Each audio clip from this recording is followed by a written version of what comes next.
Hello everyone, good morning. Hꯧji ayuki pung 7:30 tare. Thabo hingang losan lore ibung manung sit sengna lai khrom gena lei hi. Ado handak aigi lei se yam satte. Lei satba matam su loisale. Khajitang sali angau budi sung sat pu satte angang ma khara sali.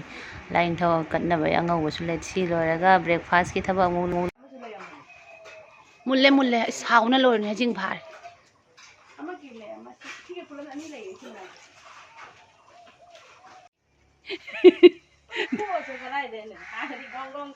Ai chang baki jai nang chading aga le lau se thang pi ge do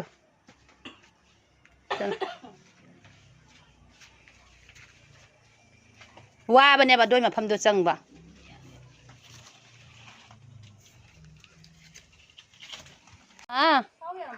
jadre chalo chalo ai chang haurage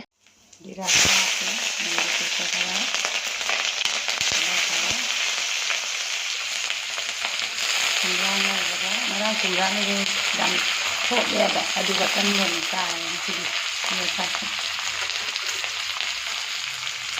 ni tan tan ta ni ka ba tin ha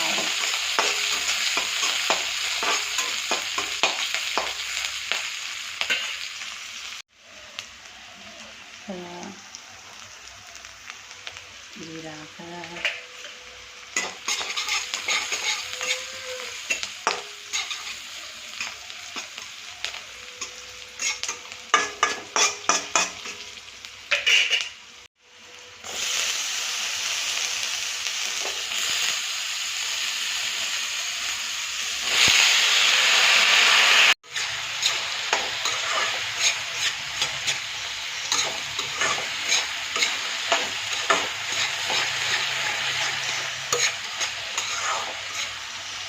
breakfast ti kumrang obaga tanga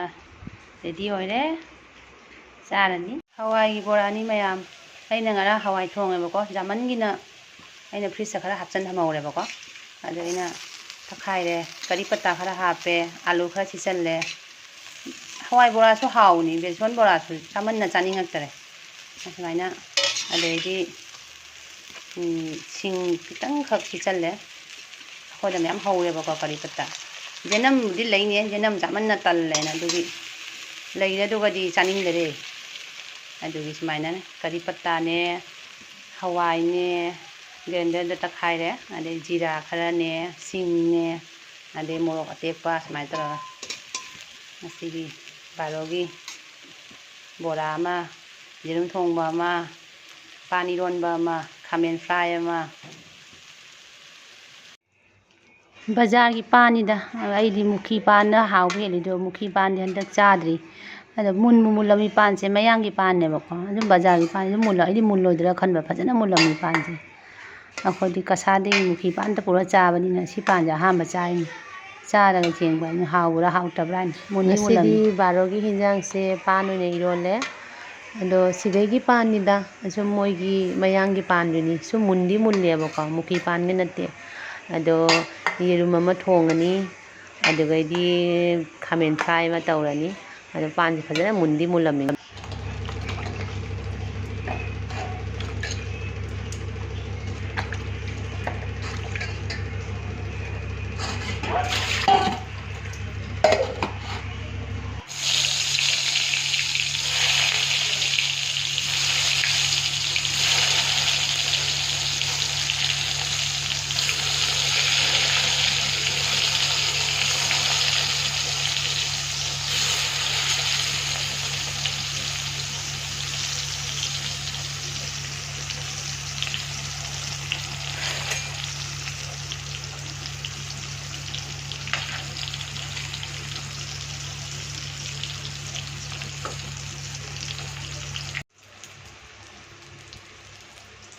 Delisa kai chale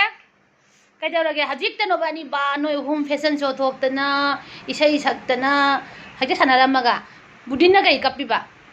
budin kai dawrage nang kapi do beta kai dawrage oh chiche nang kai baby sanadri ba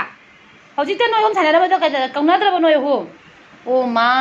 hajik ta luna tinana imai ma ha ha ga no mi hajik kati mu tawna hare ne nako nako cice ce puge ko ai cice nang budin na kai hai roge ꯂꯩꯁꯥꯕꯤ ꯑꯍꯨꯝ baby ꯁꯥꯟꯅꯅꯤꯡꯗꯦ ꯑꯩꯗꯤ ꯑꯣ ꯃꯥ ꯕꯤꯕꯤ ꯁꯥꯟꯅꯅꯤꯡꯗꯦ ꯍꯥꯏꯕ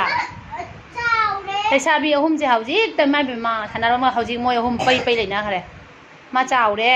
ꯗꯦꯂꯤꯁꯤꯌꯥ ꯗꯦꯂꯤꯁꯥꯗꯤ ꯀꯩꯒꯤ ꯗꯦꯂꯤꯁꯥꯗ ꯑꯃꯨꯛ ꯁꯣꯝꯗ ꯆꯠꯂꯤ ꯀꯔꯤꯒꯤ ꯍꯥ ꯗꯦꯂꯤꯁꯥ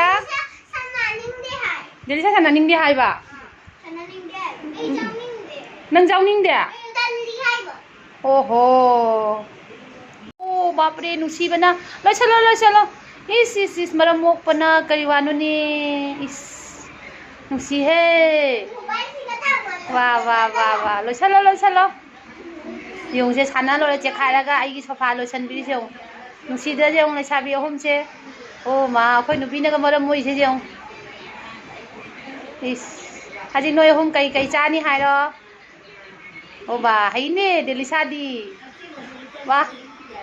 ꯁꯗꯁꯨ ꯀꯦꯔꯤ ꯂꯣꯏꯁꯟꯕꯤꯔꯤ ꯀꯟꯅ ꯃꯣꯏ ꯑꯍꯨꯝꯁꯦ ꯀꯅꯥꯅ ꯅꯣꯏ ꯑꯍꯨꯝ ꯀꯅꯥꯅ ꯍꯦꯜꯂꯤ ꯌꯦꯡꯒꯦ ꯐꯖꯕ ꯂꯣꯏꯁꯟꯕ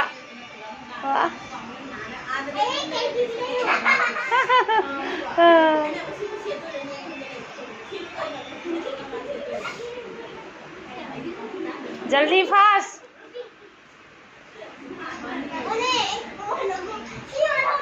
हाँ हईरे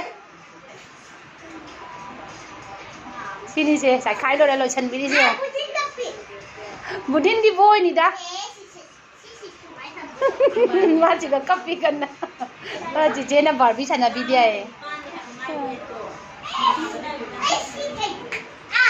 लोइरे डन वेरी गुड तौरिसे काय कनोदी गराय नुबी माय है नुबी ला से बाय को से न कमाय हाय हाय से हाय रो हेलो गाइस हेलो buddies वाह नुबी हेलो ने हेलो buddies बाय को लाइक सब्सक्राइब करना हाय रो हेलो buddies बाय को लाइक सब्सक्राइब करना हाँ मत भूलना हाँ नहीं तो पुलिस को कंप्लेंट करेंगे अच्छा nâng luôn nói xào cho phở rồi xin phở rồi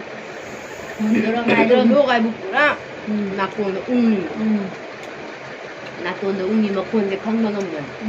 cây 수염 사진에 동호회 지금 얼마 또 봤는데 신긴 거리 양 자체는 한 깡그들다 와 엄마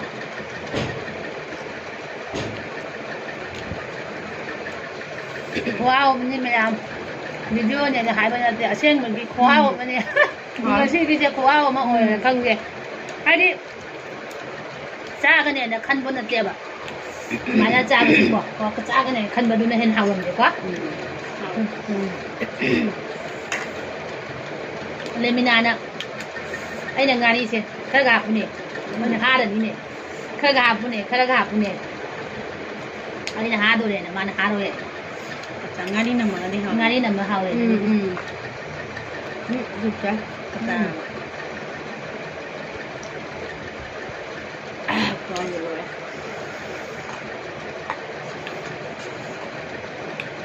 ngon mà này mấy sinh ra là cần